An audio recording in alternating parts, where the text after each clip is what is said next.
खुलने लगा। उसका बाज और बड़ा हो गया। सारे जजेस चौंक गए। चीकू के पतंग ऐसे लग रही थी कि सच में मानो बाज उड़ रही है। गंगापुर गांव के पास की एक जंगल में एक खुशहाल परिवार रहता था। दिलबर कौवा और चिकचिकी के जान थे उसके बच्चे, चुन्नी और चीकू। चुन्नी, चीकू, बच्चे चलो, मुझे ऑफिस जाने में देर हो जाएगी। आ रही हूँ पापा। चुन्नी कॉलेज से जल्द ही लौटकर अपनी मम्मी की मदद किया करती थी और जब उसके पापा ऑफिस से लौटते थे तब उसके लिए चाय भी बनाकर लाती थी। ये लीजिए पापा, आपकी चाय। थैंक यू बेटा। मम्मी, मैं सालू के घर जा रही हूँ, 1 घंटे में लौट आऊंगी। ठीक है। चुन्नी का वहाँ से जाने के बाद उसके पापा सोच में डूब गए। क्या हुआ?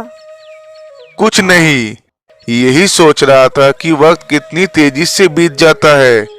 कहाँ कल तक खेलने वाली चुन्नी आज मेरे लिए चाय बनाती है। बेटिया सियानी तो होंगी ही ना, अब तो वो खाना बनाना भी सीख रही है। हाँ, और कुछ साल ही बचे हैं हमारे पास इसकी शादी के लिए। आप फिक्र मत कीजिए, सब कुछ ठीक हो जाएगा। दिलबर कौवा और चिकचिकी बहुत खुश थे।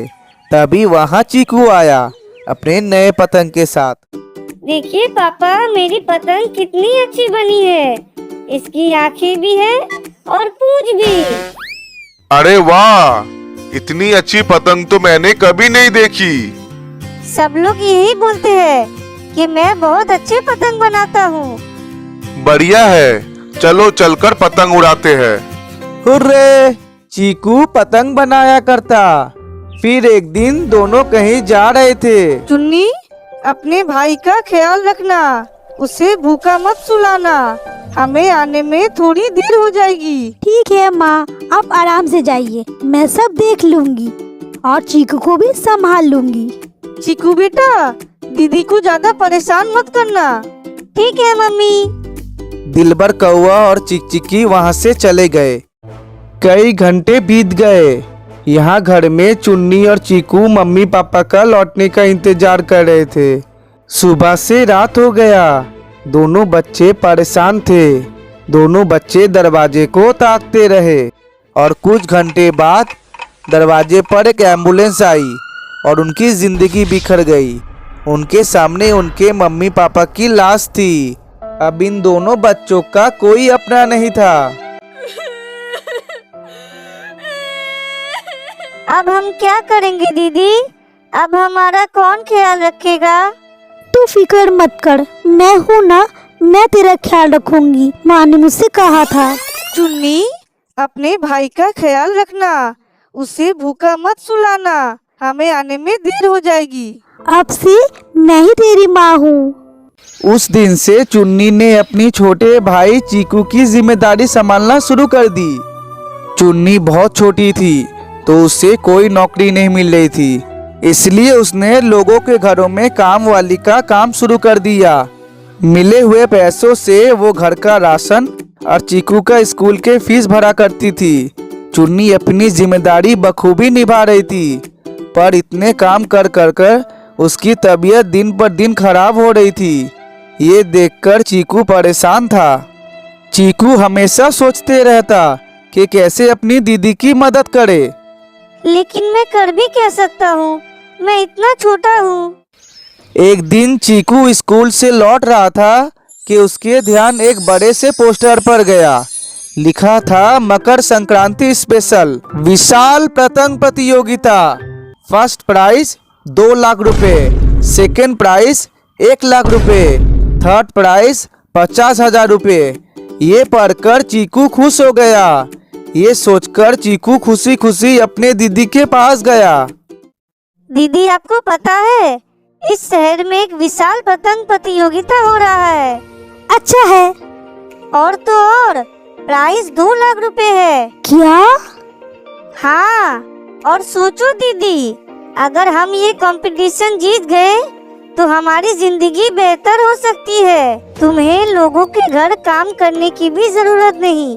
आहा, वो तो है, पर अगर हम ना जीते तो कोई बात नहीं, पर अगर हम जीत जाएंगे तो सब कुछ सही हो जाएगा। चीकू के इस बात ने चुन्नी के मन में आशा की किरण जगा दी। वो भी अच्छे जिंदगी के बारे में सोचकर खुश होने लगी। पर इसके लिए मुझे पैसे चाहिए। कितने पैसे? कम से कम 1000 रुपए। इतने सारे पैसे है तो मेरे पास, पर वो तेरे अगले महीने के फीस के लिए है। दीदी, मुझे लगता है मैं जीत सकता हूँ। हमें इस कंपटीशन में हिस्सा लेना चाहिए। चीकू के आत्मविश्वास देखकर चुन्नी ने उसे पैसे दे दिए। चीकू ने उसी दिन से पतंग बनाना शुरू कर दिया। वो दिन रात अपने विशाल पतंग पर काम करते रहता। ये क्या, तूने अब तक खाना भी नहीं खाया? वो मैं भूल गया, इस पतंग को रंग जो रहा था। तेरी पतंग इतनी अलग क्यों लग रही है?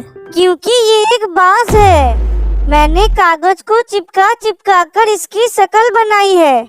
अच्छा है, और कितने समय जाएगा तुझे ये पतंग बनाने में? बस एक और दिन। अच्छा है, और कंपटीशन कब है? परसों, मकर संक्रांति के दिन। ठीक है। चुन्नी चीकू के लिए खाना लेकर आई। चल आकर। क्या? क्या क्या क्या कर रहा है? पहले खाना खा ले, फिर काम कर लेना। चीकू खुश हो गया और वो खुशी खुशी खाना खाने लगा। इन दोनों भाई बहनों के बीच की प्यारी इनकी ताकत थी, जो इन्हें मुश्किलों में भी साहस देती थी। अगली सुबह चीकू का पतंग तैयार था। देखो दीदी, मेरा बाज तैयार है आसमान में उड़ने के लिए। अरे वाह, ये तो बहुत सुंदर और बढ़िया है, और मजबूत भी। भगवान करे तेरा सारा इच्छा पूरी हो। और आपकी भी। मकर संक्रांति का त्योहार शुरू हुआ। चुन्नी ने घर में रंगोली बनाई और चीकू कंपटीशन में जाने की तैयारी कर रहा था। चीकू, अब तक हुआ या नहीं? हो गया दीदी, चलिए। ये ले प्रसाद खा, भगवान हमारी जरूर मदद करेंगे। अब चलिए दीदी, देर हो रही है। दोनों विशाल पतंग प्रतियोगिता में पहुंच गए। वहां ढेर सारे बड़ी बड़ी पतंगे थी। चीकू ने अपना नाम कंपटीशन में लिखा दिया। अरे बाप रे, यहाँ तो इतने सारे पतंग हैं। कोई बात नहीं दीदी, आप बस मुझ पर विश्वास रखो। ठीक है।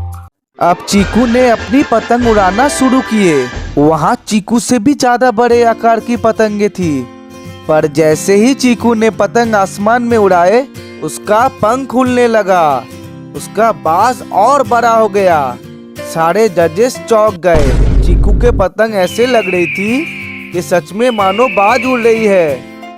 चीकू के पतंग को फर्स्ट प्राइज मिल गया और साथ ही में 2 लाख रुपए का चेक भी। मुझे तो यकीन ही नहीं हो रहा है। क्यों नहीं? आपने ही तो कहा था कि सब ठीक होगा, तो अब सब ठीक होगा। आपको इतनी मेहनत करने की कोई जरूरत नहीं। चुन्नी अपनी आंसू नहीं रोक पाई। चीकू और चुन्नी ने एक छोटी सी दुकान खोली और उस दिन के बाद उनकी जिंदगी बदल गई। चुन्नी ने फिर से कॉलेज जाना शुरू कर दिया और चीकू अपने बहन की मदद करने लगा दुकान चलाने में। और इस तरह मिल बांटकर दोनों भाई बहनों अपनी जिंदगी बेहतर बना ली। तो दोस्तों, आप लोग को ये कहानी कैसा लगा? अगर कहानी अच्छा लगा हो तो वीडियो को लाइक कर दे, चैनल को सब्सक्राइब कर दे, बेल आइकन दबा दे। हम लोग ऐसे अच्छे अच्छे नए नए कहानियाँ आप लोग के लिए लाते रहते हैं।